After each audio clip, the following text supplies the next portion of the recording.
We got quite a few updates from HighLevel this week, including updates from every which direction, all different products, guys. You are not going to want to miss this week's weekly breakdown coming up right now.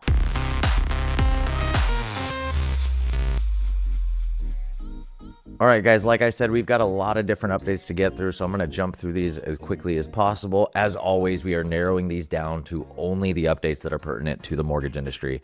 So first update that we have here is an update to if-else logic within the workflow builder. These are always big updates because this is pretty much where everybody gets a massive amount of value from HighLevel is the workflow builder. So the new update here is within if-else logic, you have some new ways to interact with text and to evaluate text. Okay, so if I come in here now, one thing that I noticed, I just came in here. Usually when we go and we try and filter off of a source field, it's limited to only exact matches. Like you have to define exactly what the match is with the source. You can't use the contains logic, and you definitely can't use the new one that they announced, and I'll go over that in a minute. But the first one that I went in to check on this, and they didn't announce this as a change, by the way, this piece of it, the first one that I went to check is source. If I come in here, from my experience and from my memory, the only ones that it did allow in here was is and is not, and or is not empty and is empty. Maybe they even included those,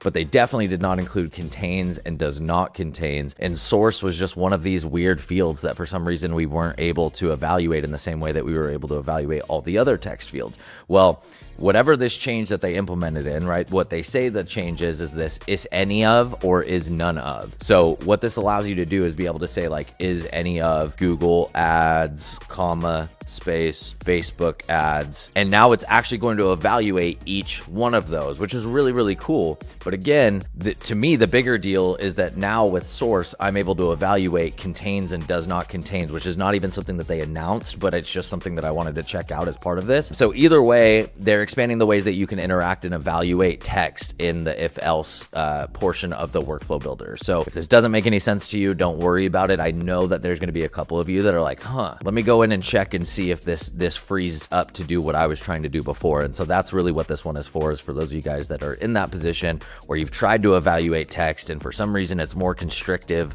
more restrictive than you expected it to be. Well, now that should be freed up. It looks like pretty much any way that a tool can evaluate text is now available inside the workflow builder. So go check it out. Go check out your latest workflow and see if this is going to help you out. All right, the next update we have is to the email builder, and this is around the visibility component of the email builder. So what is the visibility component? Well, I have it pulled up in here. It is the ability to tell HighLevel whether or not to show a section to desktop or to mobile. Now, we've been able to do this at the individual element level for a while now. In fact, there's even more that you can do with that, including conditional sending and being able to say, hey, only show this to people whose contact matches these details, which is really cool, right? This is conditional logic and being able to show different email content to different people. For example, you may have an email newsletter that you send out to everybody in your database, but if it's an agent, you have a block of information that you only show to agents, and if it's a past client, you have a block of information that you only show to past clients. So instead of having a past client newsletter, an agent newsletter, a newsletter for prospective clients, all that, you can create one newsletter and then just put these blocks in there that differ and vary the content a little bit based on who it is that you're reaching out to. So that's this conditional sending piece. They haven't, like the update here is that you used to only be able to like manage visibility at the individual element level, whereas now you can do that for an entire section. But you'll notice that conditional logic doesn't exist at the section level, it's only at the element level. So I would assume that that's going to follow quickly, is that we're going to be able to do the conditional logic in the same way that we're able to at the individual element at the section level or layout level, whatever they want to call it. But again, the big change here is that now you can take an entire section. So, you know, in here, instead of, if I wanted this section to only be visible to mobile, for example, before I would have to go into each one of these elements and go mobile, element, mobile, element, mobile. I would have to do that. Whereas now I can go to this entire section and I can define that entire section. So again, another one of these updates that if you aren't doing anything with the visibility within the email builder, probably doesn't mean a lot to you, but there's probably a couple of you out there that are saying, oh man, this makes my life way easier. And so this one's for you. All right, next up, if you guys use the reputation management section inside of HighLevel, then you guys have probably seen the weird behavior where reviews AI is turned on by default. So that means if somebody reaches out to you or somebody leaves a review, AI was like responding to your review without you knowing it. And a lot of the times it was fine, but sometimes it would put some weird stuff in there, specifically like if you get those super spammy Facebook reviews about like the crypto trading platform or whatever, right? A lot of people that have Facebook profiles get these super spammy reviews. Having AI engage with those, it's like a double whammy. Like not only is somebody that goes to your page seeing these like spam reviews, but then they're seeing you engage with those spam reviews, which makes it kind of sketchy. And so that was something that a lot of people noticed, you know, a while back. I believe they shut that off so that it's not automatically doing that now. Now you have even more customization and more ability to customize this section though by creating personas, creating bots that are specific to answering reviews. And then you can make those bots different based on what platform that you're on. So how do you do that? If you go into the reputation management section, you've got this new like prompt here at the top. You now can create AI powered review agent, blah, blah, blah. You can now set a unique email template for every retry attempt. So this is the one we're looking at. You can now create AI powered reviewed agents to generate personalized reply suggestions. So if we go in here, we go to settings, we're trying to go to reviews AI right here. So this is where I can come in and I can create agents. So the one that's in, this is legacy reviews AI. This is the one that's on by default. You'll notice no tone is defined and it tells you like, and you can select which review source you want to apply it to. So I can come in here and I can create a new persona, basically the individual that's going to engage with my reviews depending on what platform I'm on. So they have some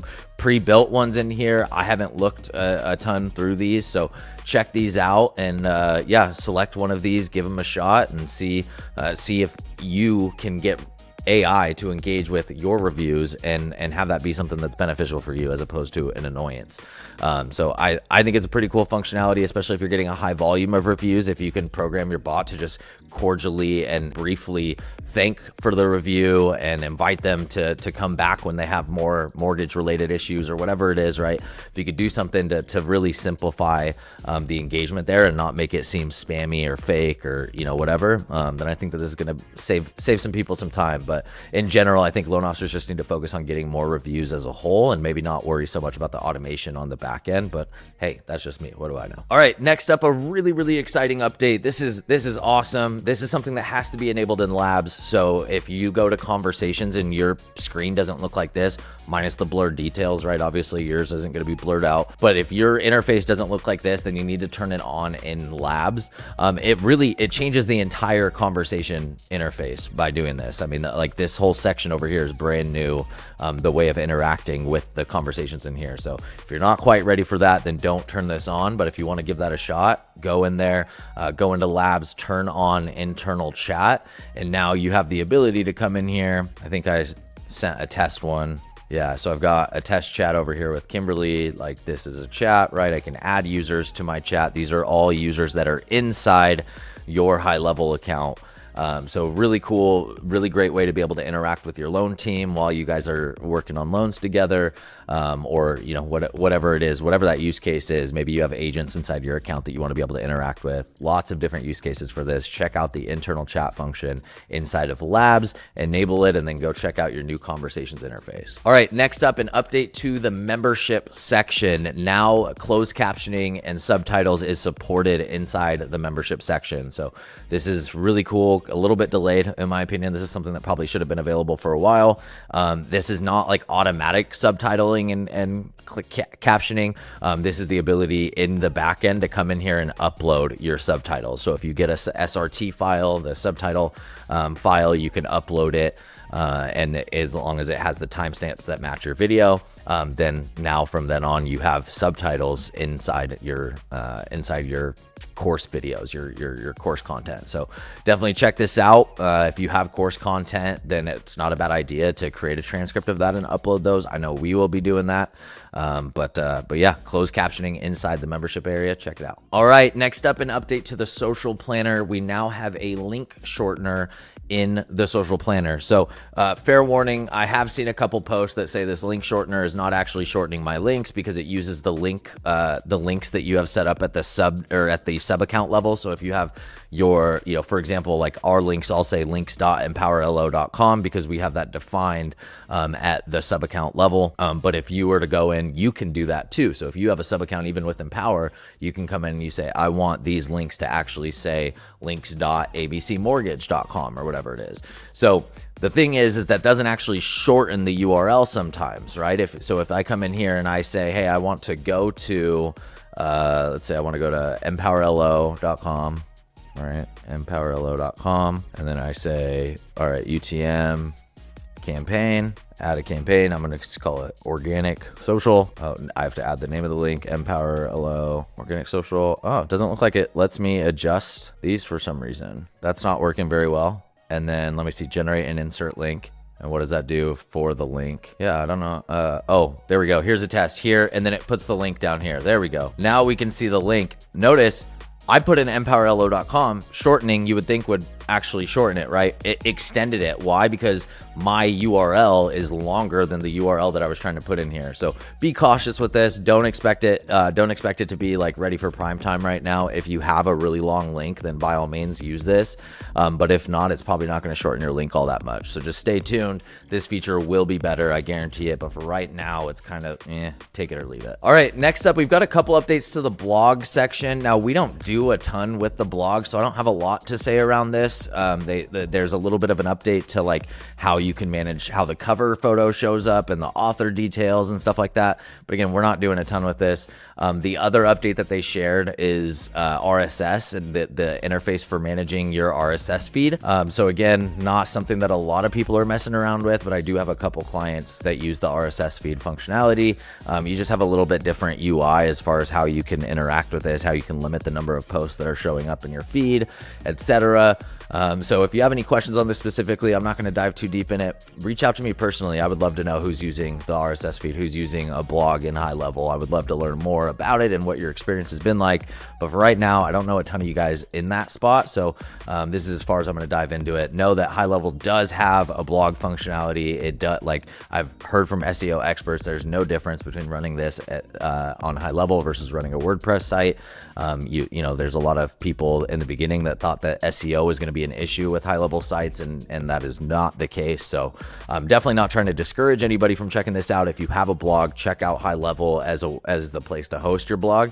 But most LOs I know don't have a blog these days. So yeah, check it out. Let me know what you think, and let me know if you are one of those lucky few using the blog functionality inside of HighLevel. All right, this last one is not very fun. We're going to end on a not so fun one, and this is identity verification for A2P registration. It is no secret right now that A2P registration is getting more challenging. They're getting more scrutinous. They're plugging up the gaps that allowed people to skirt guidelines and stuff like that. And so it's just harder. It's just another, like, you know, a couple years ago we faced this, you know, a few times in the last few years where there's just like an enforcement period where things get more scrutinous, things get harder to get approved, and we're in one of those periods of times right now. And so one of the things that they're implementing, apparently we haven't seen this yet on any of our customers. We're going to cross that bridge when we get to it. But one of the things that I have started to hear people talk about, and one of the things that they announced, is that they are doing identity verification for A2P registrations, where you will be asked to capture a live selfie, kind of like if you've ever rented a car on Turo, where you have to have your ID and then you have to do a live selfie showing that it's actually you. They're going to be doing that basically. Apparently it's randomly selected. Again, we haven't seen any customers that have gotten affected by this. We handle A2P registration for our customers, so I'm not sure exactly how that's going to work, but stay tuned. There will be more updates regarding A2P coming down the pipeline. For now, just know that you are not, if you're struggling with this, you are not alone. And it's not just the mortgage industry. It is across the board. Anybody using HighLevel, anybody using Twilio, is seeing these issues. And then I would say, I don't know for sure that you can avoid them by not using Twilio, and which isn't an option with HighLevel right now. So I don't want to say that this is a Twilio thing. That's as far as my knowledge goes, right? I don't really keep track of other SMS providers. So as far as my knowledge goes is Twilio, and everybody that I know, including working with Twilio directly or using HighLevel's lead connector service, everybody I know is going through this right now. So keep on keeping on, jump through the hoops they're asking you to jump through, and you will get approved. Our clients do get approved. It just takes a little bit of while. It can be a little frustrating. So keep it up, get those approvals. Let us know if you have any questions. All right, guys, that is it for this week's weekly breakdown. We had a big update with updates coming from every which direction, as far as just a gamut of different updates and updates to different features. So definitely watch this back if you missed something. Otherwise, let me know if you are engaging with any of the features I'm asking about. I would love to hear whether you're using blogs, reviews AI, anything that we're talking about here, the link shortener, whatever it is, we want to hear about it. Always feel free to reach out. Otherwise, thank you guys so much for watching. We'll see you next week. But until then, see you at the top.